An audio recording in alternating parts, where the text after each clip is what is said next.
사무엘상 17장 42절부터 47절까지 우리 천천히 합독합니다. 그 블레셋 사람이 둘러보다가 다윗을 보고 업신여기니 이는 그가 젊고 붉고 용모가 아름다움이라. 블레셋 사람이 다윗에게 이르되 내가 나를 개로 여기고 막대기를 가지고 내게 나아왔느냐 하고 그의 신들의 이름으로 다윗을 저주하고 그 블레셋 사람이 또 다윗에게 이르되 내게로 오라 내가 내 살을 공중의 새들과 들짐승들에게 주리라 하는지라. 다윗이 블레셋 사람에게 이르되 너는 칼과 창과 단창으로 내게 나아오거니와 나는 만군의 여호와의 이름 곧 내가 모욕하는 이스라엘 군대의 하나님의 이름으로 내게 나아가노라.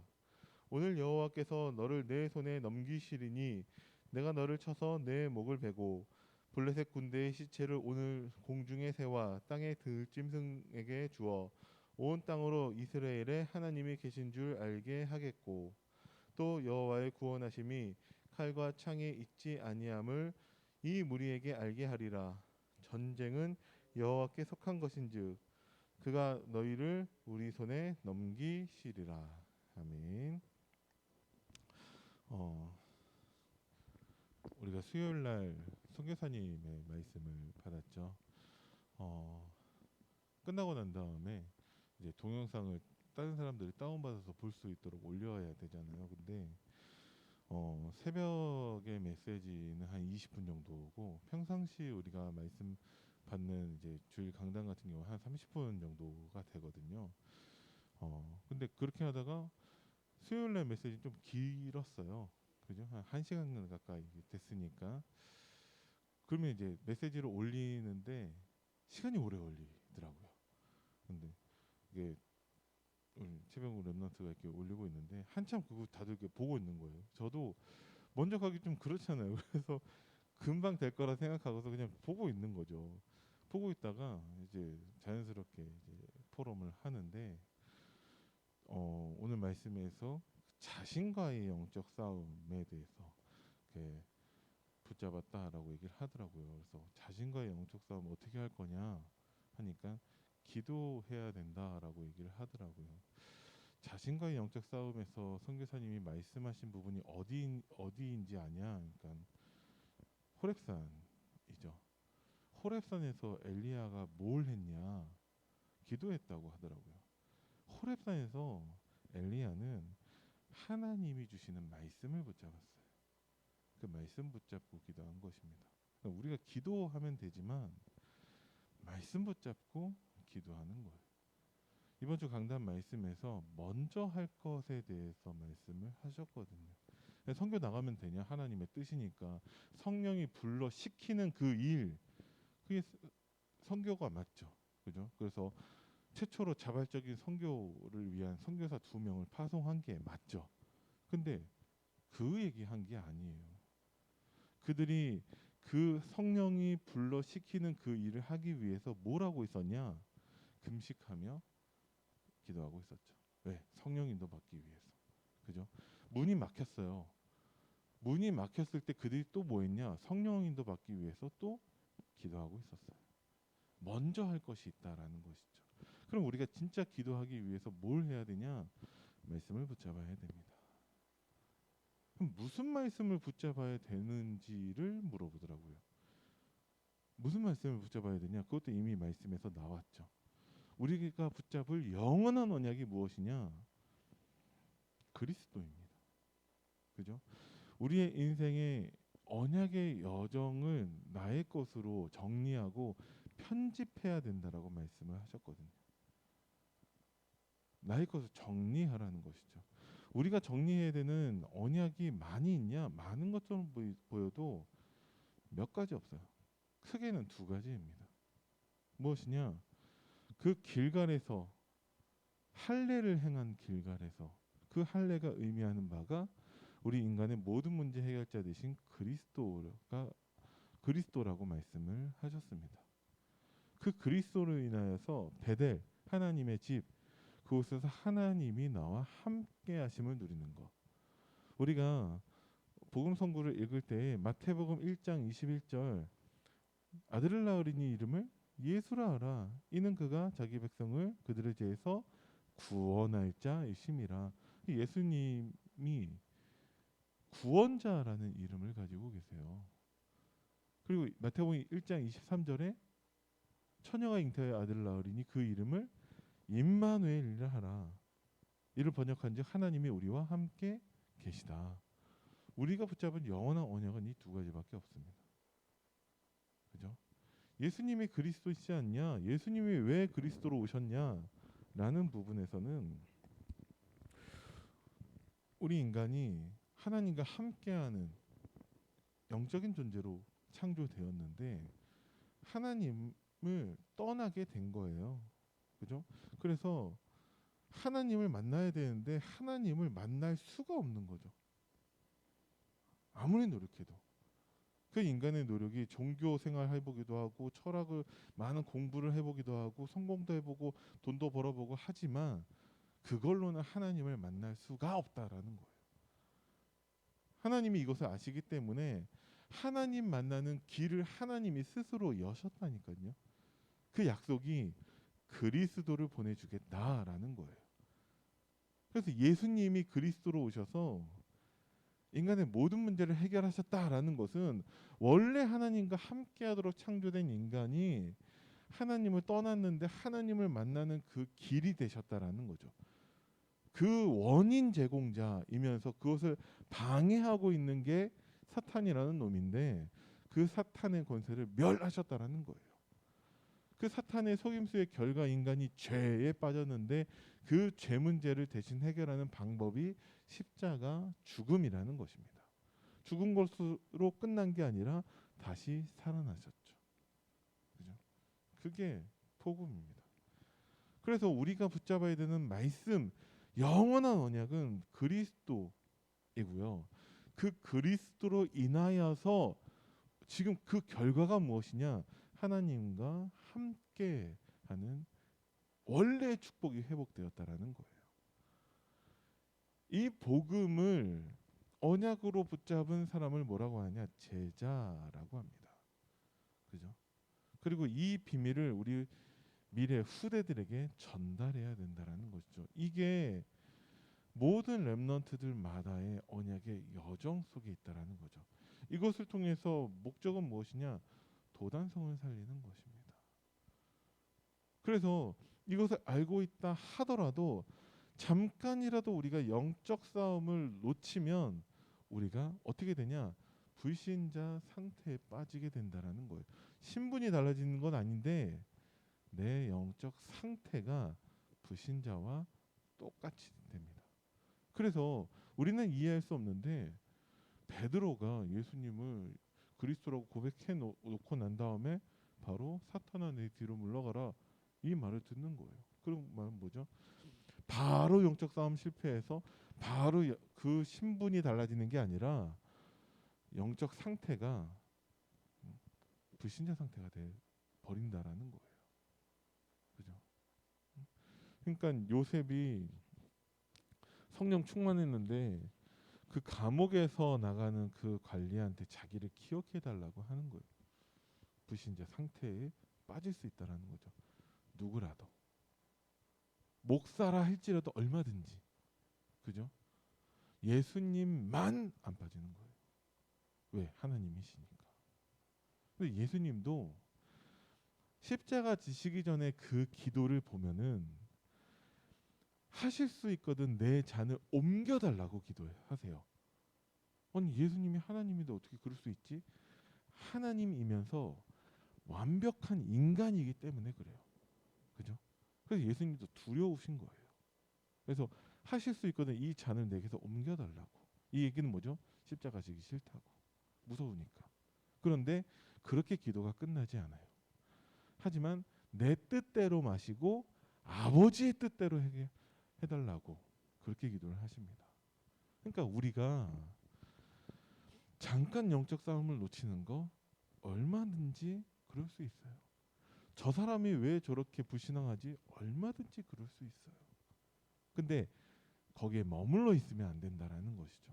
그럼 어떻게 해야 됩니까?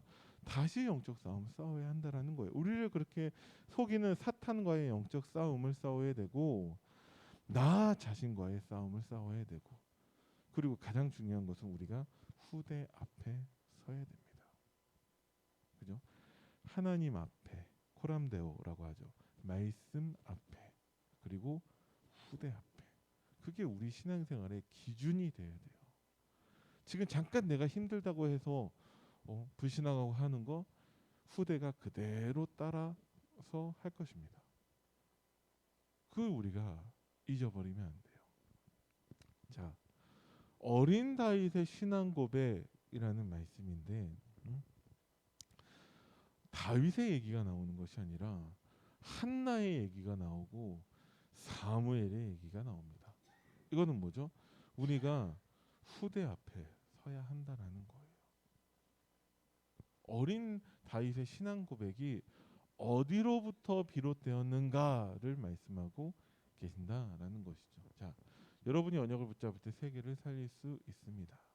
그죠? 내가 살리는 게 아니라 내가 붙잡은 언약이 세계를 살리는 것이죠. 그죠? 그럼 내가 언약 붙잡지 않으면 언약은 누군가가 붙잡은 그 언약은 세계를 살릴 거예요. 근데 나는 그와 상관이 없어지는 것이죠. 그죠? 전 세계가 다 구원받는데 내가 구원 못 받는다. 그럼 그게 의미가 있을까요? 아무 의미가 없잖아요. 그죠? 그러니까 여러분이 언약을 붙잡으시기 바랍니다. 한나가 틀린 기도를 해요. 한나의 기도가 다 틀렸다라는 게 아니라 그 기도를 당연히 해야죠. 아들 못 낳는데 아들 달라고 하는 기도는 당연히 할 수가 있죠. 근데 뭐가 없냐? 하나님의 언약만 없는 거예요. 그죠? 깨달은 한나는 뭘 깨달았냐? 막 나시린 깨닫고 막 뭘 깨달았냐? 하나님의 언약을 깨달았다는 것입니다. 언약 속으로 들어가 버렸다라는 거예요. 한나의 기도가 바뀌었나요? 아들 달라는 기도는 달라지진 않았어요. 근데 그 아들이 무엇인지 그걸 깨달은 것이죠. 아, 내 아들이 필요한 게 아니구나. 왜? 아들 많으니까. 아들 많아도 세상의 문제는 해결되지 않아요. 근데 진짜 세상의 문제를 해결할 수 있는 다른 아들을 깨달았다라는 것이죠. 하나님의 아들 그리스도를 깨달았다는 것입니다. 그래서 언약 붙잡은 한 여자의 기도가 세계를 살리게 되었다라는 것이죠. 그게 사무엘입니다. 사무엘이 뭐가 대단하다고 그러냐? 사무엘이 언약궤 옆에 있었다라는 것이죠. 예배와 언약과 기도를 회복했다라는 거예요. 그러면 세계를 살릴 수 있습니다. 지금도 마찬가지예요. 우리가 이렇게 예배드리는 게 새벽에 예배드리는 게 뭐 의미가 있냐? 네, 의미가 있습니다. 언약 붙잡은 한 사람의 기도는 세계를 살릴 수 있습니다. 그래서 어리지만 어린 사무엘과 하나님께서 함께 하심에 사무엘의 말이 한마디도 땅에 떨어지지 않게 되어져요. 여러분들의 예배가 이 응답이 있기를 바랍니다. 나아가 재앙을 막는 미스바 운동과 연결이 되는 것이죠. 이 시작이 무엇이냐? 깨달은 한나부터 시작되는 것입니다. 이 깨달은 한나의 언약이 누구에게 전달되는 것이냐? 사무엘에게 전달되는 것이죠. 사무엘의 기도는 달라요. 왜 사무엘의 기도는 다르냐? 언약을 깨달았기 때문에 그렇습니다. 언약을 깨달은 어머니를 통해서 하나님의 언약이 전달되었다라는 것이죠. 그래서 그 사무엘은 하늘에서 내리는 응답을 누리게 됩니다. 그래서 사무엘이 뭐 하고 있죠? 사무엘상 3장 1절에서 19절에 하나님의 음성을 듣고 있어요. 하나님의 말씀, 예배가 회복되었다라는 것이죠. 근데 그 당시만 하더라도 여전히 목사님은 하나님 말씀 못 듣고 있죠. 사람들은 우상 숭배하고 있죠. 블레셋은 쳐들어오고 있죠. 당장 문제가 해결되지 않은 것처럼 보여져요. 그런데 사무엘은 상관이 없습니다. 왜? 하나님의 언약 붙잡고 있으니까. 지금 당장 응답이 안 되는 것처럼 보일 수도 있어요. 근데 여러분들이 그게 상관이 없어져야 돼요. 그러려면 어떻게 해야 되냐? 하나님의 언약만 기준 되어야 합니다. 그죠? 무화과 나무에 열매가 없고 포도나무에 소선이 없고 외양간에 송아지 없고 양도 없고 아무것도 없어도 상관이 없어요. 왜? 구원의 하나님으로 인하여서 기뻐하리로다. 그거는 기준이 바뀌었다라는 것을 말하고 있어요. 여러분들의 기준이 바뀌시기를 바랍니다. 그죠? 자, 그래서 정말 하나님이 하늘과 땅의 모든 권세를 가지시고 우리와 지금도 함께 하신다라는 것이죠. 그 보좌의 축복을 사무엘이 누렸다라는 것입니다. 그래서 정말 우리가 가는 곳마다 치유의 역사가 나타나게 되는 거예요. 언약을 놓친 불신앙의 결과는 그 엘리 제사장 가문의 멸망으로 우리가 알 수 있다라는 것이죠. 멸망했다가 아니라 언약을 놓쳤다라는 거예요. 그리고 사무엘이 분명히 보좌의 축복 누리고 있는데 언약궤를 빼앗겼어요. 근데 거기에 사무엘은 눈도 끔뻑하지 않습니다. 왜? 기도하면 되니까. 즉 언약궤가 중요한 게 아니라 언약이 중요하다라는 것이죠. 근데 가짜 신앙 갖고 있는 사람들에게는 언약궤가 중요한 거예요. 그죠? 그러니까 우리는 기준을 바꿔야 한다라는 것이죠. 근데 사무엘이 빼앗긴 언약궤를 두고 기도했을 때 하나님이 재앙을 블레셋에 내리신다라는 것이죠.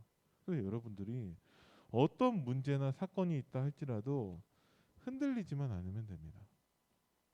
그죠? 하나님이 여호수아에게 말씀하신 거 놀라지 마라, 당황하지 마라. 그죠? 강하고 담대해라. 왜? 내가 너와 함께 하니까. 그래서 그 사무엘을 통해서 하나님은 미스바 운동을 이제 하게 하셨습니다. 그 결과 땅에서는 전쟁이 끝나죠. 평화가 임하죠. 그리고 사무엘을 보는 사람들이 다 하나님을 섬깁니다. 여기에서 한 가지 딱 단서가 붙는 것이 무엇이냐? 사무엘이 사는 동안이라는 것이에요. 예. 그러면 내가 하나님께 예배를 회복하면은 이 응답이 고스란히 우리에게도 임할 것입니다. 내가 놓치기 때문에 이 응답이 우리에게 없는 거예요. 그래서 여러분이 하나님의 언약을 붙잡을 때 반드시 세계를 살리게 되는 것입니다. 그래야지만이 후대에게 전달할 수 있는 거예요. 그 언약이 다윗에게 전달돼서 다윗은 어렸을 때 이미 100년의 응답을 누리고 있습니다. 무슨 응답이냐? 하나님 나와 함께 하시는 응답이라는 것이죠. 그죠? 그래서 목동을 하면서 시를 통해 하나님께 예배를 드리고 있다라는 거예요. 골리앗이라는 위기가 왔을 때 아무도 나가서 싸울 마음이 없는데 어린 다윗은 심부름하러 갔다가 그 골리앗과 싸워서 승리하게 됩니다. 어떻게 그런 일이 있을 수 있냐? 다윗에게 언약이 전달되었다라는 것이죠. 그래서 오늘 어떤 고백을 하죠? 구원은 칼과 창에 있는 것이 아니라 구원은 오직 하나님께 속해 있다라는 것을 모든 사람들에게 다 증거하게 됩니다. 그래서 그 다윗을 통해 천년의 응답, 성전 건축의 응답을 누리게 되는 것이죠. 그래서 어쩌면은 우리 때에 아무 응답이 없을 수 있어요. 그죠? 우리 때에는 그냥 예배가 회복되어지고 언약이 회복되어지고 기도가 회복되어지고의 시간표일 수도 있습니다. 그러면 응답은 우리 후대를 통해서 나타나는 것이죠. 그러면 우리의 기준이 바뀌어야 되는데 당장 눈에 보이는 그런 응답들이 우리에게 기준이 되면 안 되고 우리는 후대에게 하나님의 언약을 전달하는 것이 기준이 되어야 합니다. 제가 전에 말씀드렸던 세계복음화라는 것이 모든 구원받은 사람들의 이제 목적이고 삶의 이유고 방향이죠. 구원받은 모든 사람들은 다 세계복음화를 위해서 사는 것입니다. 그런데 아브라함이 세계복음화를 위해서 뭘 했냐라는 거죠. 지금까지 세계복음화 안 됐는데 사무엘이 세계복음화를 위해서 뭘 했냐라는 거예요. 어쨌든 지금까지 세계복음화는 안 됐어요. 다윗도 마찬가지로 그 삶이 세계복음화를 위해서 살았는데 지금 세계복음화 안 됐어요. 그럼 이들이 실패한 겁니까? 하나님은 여전히 이 언약의 여정 속에서 인도하고 계시죠. 그러면 도대체 이들은 뭘 했습니까? 세계복음화를 위해서. 아브라함은 그 아들 이삭에게 언약을 전달했죠. 그죠? 사무엘은 다윗에게 전달했죠.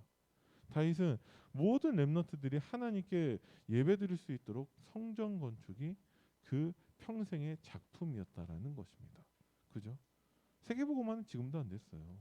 근데 이들은 내게 맡겨주신 그 사명을 감당했다라는 거죠. 우리도 한 30년 후에는 세계복음화 됩니까? 모르죠. 근데 쉽지는 않을 것 같아요. 왜? 모든 민족 땅끝까지 모든 종족에게 다 복음이 증거되어야 되는데 여전히 5천 종족 복음화가 안 됐잖아요. 저 복음이 전달이 안 되고 있다라는 것이죠. 그래서 지금 세계 선교대가 너무 중요한 것이죠. 응? 근데 100년 후에는 우리가 그럼 세계 복음화 됩니까? 모르죠. 근데 쉽지는 않을 것 같아요. 그럼 우리는 뭐 해야 되냐? 100년 뒤에 된다고 하더라도 우리는 그 100년 뒤에 살아남을 사람이 아무도 없어요, 지금. 그럼 뭐 해야 되냐? 우리도 후대에게 하나님의 언약을 전달해야 된다는 것입니다. 그것을 위해서 여러분이 언약을 붙잡으셔야 한다라는 거예요. 그죠? 그래야지만이 하늘에서 내리는 응답, 땅에서 일어나는 일이 내 응답이 됩니다. 그래야 후대에게 전달할 수 있다라는 것이죠. 어린 다윗의 이 신앙 고백이 나의 고백이 되어져야 합니다. 형들에게 왜 내가 이유가 없겠습니까? 여러분들의 삶에 이유가 있어야 돼요. 그게 뭐죠? 세계복음화. 무엇을 하든지 간에 세상 사람들은 그냥 밥 먹고 살기 위해서 일하고 있지만 우리는 세계복음화 위해서 살아야 합니다. 그럼 다르다라는 거예요. 한 식당에서 한 테이블에서 같은 메뉴를 가지고 똑같이 밥을 먹는다 할지라도 저 불신자가 밥 처먹는 거하고 전도자가 진지 드시는 거하고 다르다니까요. 똑같은 테이블에서 똑같은 메뉴를 먹는다 할지라도 뭐가 다르냐? 똑같은 거 먹는데 그 먹는 이유가 다르다라는 거예요. 그죠? 근데 정말 많은 기독교인들이 왜 일하고 있습니까? 이유가 무엇입니까? 언약을 붙잡지 않으면 불신자와 똑같이 살고 있다니까요. 돈 벌어서 밥 먹고 살기 위해서. 그러면 안 된다라는 것이죠. 그죠? 이유가 다르다라는 거예요. 사울 왕에게 하는 말이 있습니다. 뭘 말하고 있죠? 하나님의 언약을 얘기하고 있어요. 내가 목동이었을 때 어떤 사자가 달려들어도 양 한 마리 잃지 않았다. 당신 뭐 하고 있냐라는 것이죠. 마찬가지로 하나님 이름 모욕하는 저 짐승 같은 것을 하나님이 내게 부시신다라는 믿음의 고백을 하고 있습니다. 누구에게? 왕에게. 여러분들도 정말 막 떠벌리고 다녀라가 아니라 진짜 왕을 만나더라도 믿음의 고백을 할 수 있게 언약을 붙잡으시라는 것이죠. 그죠? 그리고 골리앗 앞에 네가 모욕하는 만군의 여호와의 이름으로 내가 내게 나아간다고 고백하고 있죠. 여러분들이 날마다 정말 주의 이름을 붙잡으시기 바랍니다. 왜 그러냐? 누구든지 주의 이름을 부르는 자는 구원을 받으리라. 그래서 그 주의 이름을 전파하기 위해서 내가 그것을 먼저 언약을 붙잡아야 한다라는 것이죠. 그죠? 승리한 뒤에도 이제 그 영광을 하나님께 돌리고 있다라는 거죠. 네가 도대체 누구냐? 응? 근데 거기서 뭐 이제 베들레 사람 이세의 아들인데 하나님의 종이라는 거예요. 하나님의 종. 다윗은 어떤 사람이냐? 언약의 기도를 아는 사람이다라는 것입니다. 그래서 다윗이 어떤 신앙 고백을 했냐가 중요한 것이 아니라 다윗은 언약과 기도를 아는 사람이다라는 것이죠. 그러면 우리가 무슨 언약을 붙잡아야 됩니까? 다시 처음으로 돌아가면 우리가 붙잡을 영원한 언약은 그리스도와 지금 나와 함께 하시는 하나님 밖에 없는 것입니다. 이 축복을 모든 선교사님들이 누리게 해달라고 우리가 기도하는 거예요. 모든 렘넌트들이 이 언약을 붙잡고 누리도록 우리는 기도하는 것입니다. 그건 어렵지 않죠. 너무 쉽죠. 내가 먼저 그렇게 하면 됩니다. 왜? 우리는 하나님의 은혜로 복음을 알고 있으니까. 그거를 우리가 기도로 누리고 증거하는 것이 하나님의 계획입니다. 모두가 다 이 응답의 주역이 되기를 간절히 기도합니다. 살아계신 하나님 은혜를 감사드립니다. 우리 안주교회 모든 성도님들이 모두가 다 그리스도 언약과 하나님 나와 함께 하시는 임마누엘 언약을 붙잡고 기도하고 누리고 전달하게 하옵소서. 특별히 전 세계에 계시는 우리 선교사님들이 이 응답 누리도록 우리가 함께 기도하는 시간을 갖게 하여 주옵소서. 감사를 드리며 우리 주 예수 그리스도 이름으로 기도드립니다. 아멘. 하늘에 계신 우리 아버지여, 이름이 거룩히 여김을 받으시오며 나라의 임하옵시며 뜻이 하늘에서 이루어진 것 같이 땅에서도 이루어지이다. 오늘날 우리에게 일용할 양식을 주옵시고 우리가 우리에게 죄 지은 자를 사하여 준 것 같이 우리 죄를 사하여 주옵시고 우리를 시험에 들게 하지 마옵시며 다만 악에서 구하옵소서. 나라와 권세와 영광이 아버지께 영원히 있사옵나이다. 아멘.